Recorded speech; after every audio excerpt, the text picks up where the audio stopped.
Cette année-là mourut celui qui régnait à l'est de mon empire, celui-là que j'avais durement combattu, comprenant après tant de luttes que je m'appuyais sur lui comme contre un mur.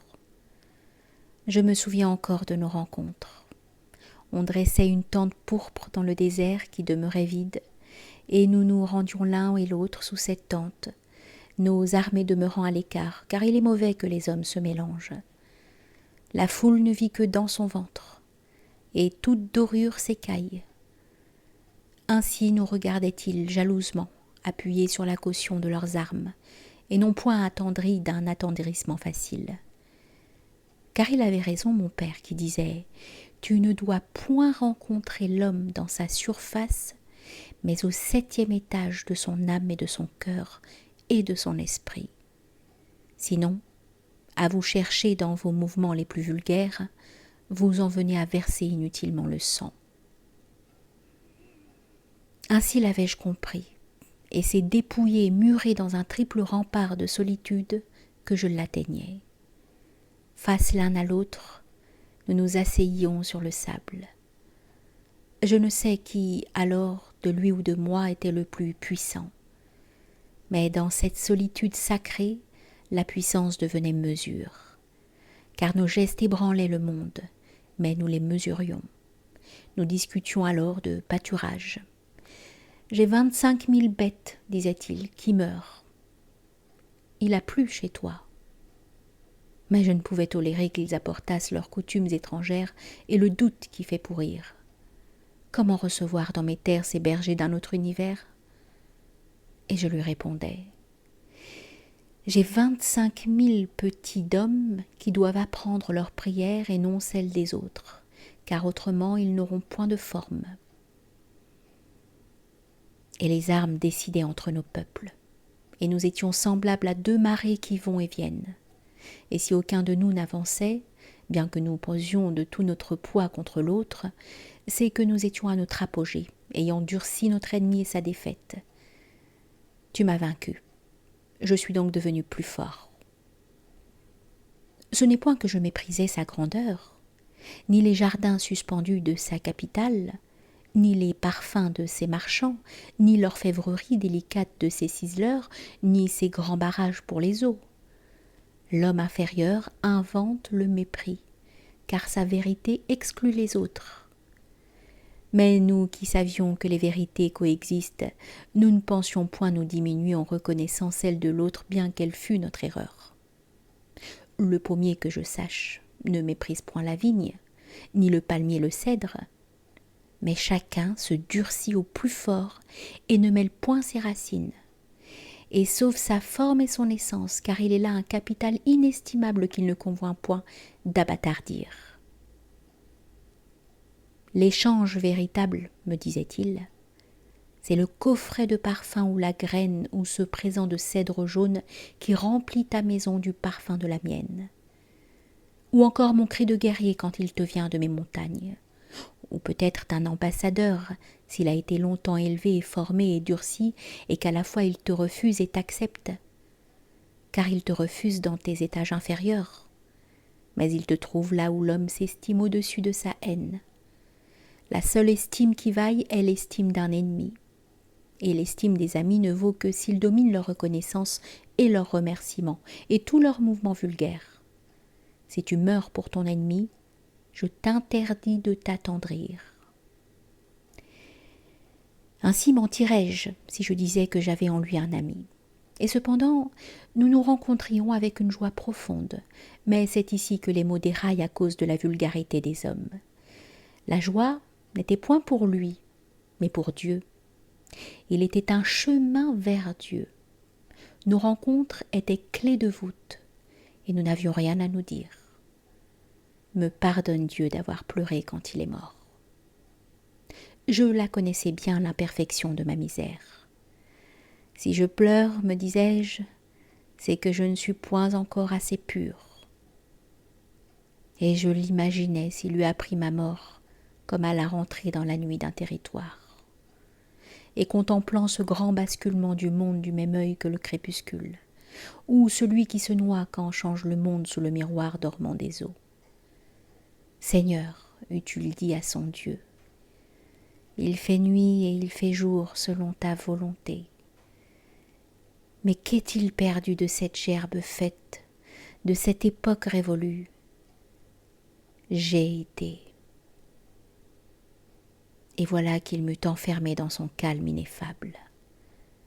Mais je n'étais point assez pure, et n'avais point encore assez le goût de l'Éternel.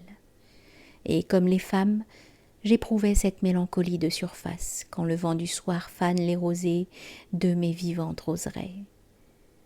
Car il me fane dans mes rosées, et je me sens mourir en elles.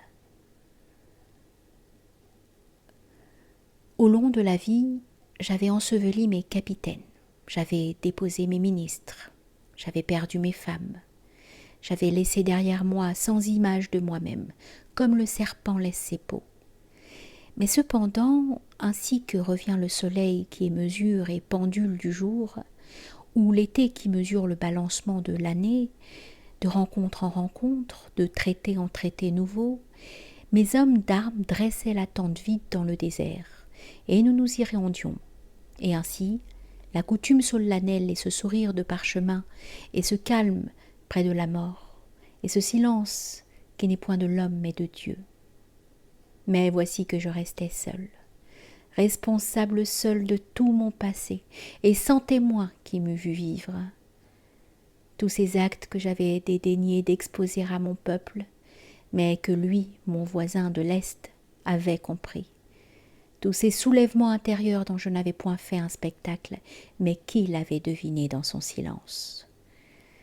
Toutes ces responsabilités qui m'avaient écrasée, et que tous ignoraient car il était bon qu'ils crussent d'abord à mon arbitraire, mais que lui, mon voisin de l'Est, avait pesé, jamais compatissant bien au-dessus, bien au-delà, estimant autrement que moi-même.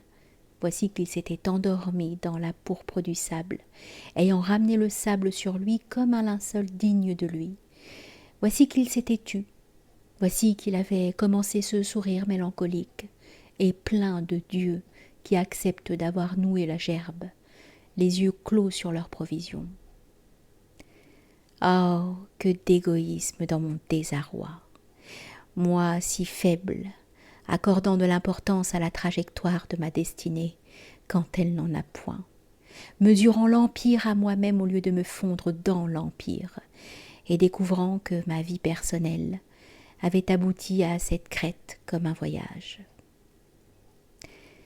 Je connus dans ma vie cette nuit-là la ligne de partage des eaux, redescendant sur un versant après avoir lentement gravi l'autre, et ne reconnaissant plus personne, pour la première fois vieillard, et sans visage familier, et indifférent à tous, car je me devenais à moi-même indifférent, ayant laissé sur l'autre versant tous mes capitaines, toutes mes femmes, tous mes ennemis, et peut-être mon seul ami, désormais solitaire dans un monde habité par des peuplades que je ne connaissais plus. Mais c'est là que je sus me reprendre. J'ai brisé, pensais-je, ma dernière écorce, et peut-être vais-je devenir pur. Je n'étais point si grand puisque je me considérais. Et cette épreuve m'a été envoyée, car je mollissais, car je me gonflais des bas mouvements de mon cœur. Mais je saurais le ranger dans sa majesté, mon ami mort, et je ne le pleurerai point. Simplement, il aura été. Et le sable m'apparaîtra plus riche puisque, souvent au large de ce désert, je l'aurais vu sourire. Et le sourire pour moi de tous les hommes en sera augmenté de ce sourire particulier. Ce sourire particulier enrichira tous les sourires, car je verrai dans l'homme l'ébauche que nul tailleur de pierre n'a su dégager de sa gangue, mais à travers cette gangue je connaîtrai mieux le visage de l'homme, puisque j'en aurai considéré un, droit dans les yeux. Je redescends donc de ma montagne. N'ayez point peur, mon peuple, j'ai renoué le fil. Il était mauvais que j'eusse besoin d'un homme. La main qui m'a guéri et qui m'a recousu s'est effacée, non la couture. Je redescends de ma montagne et je croise des brebis et des agneaux. Je les caresse. Je suis seul au monde devant Dieu, mais, caressant ces agneaux qui ouvrent les sources du cœur, Non tel l'agneau, mais à travers lui la faiblesse des hommes, je vous retrouve. Quant à l'autre, je l'ai établi, et jamais il n'a mieux régné. Je l'ai établi dans la mort, et tous les ans on dresse une tente dans le désert cependant que mon peuple prie. Mes armées pèsent sur leurs âmes, sur leurs armes, les fusils sont chargés, les cavaliers circulent pour la police du désert, et l'on tranche la tête de celui qui se hasarde dans la contrée. Et j'avance seul, et je soulève la toile de la tente, et j'entre, et je m'assieds, et le silence se fait sur terre.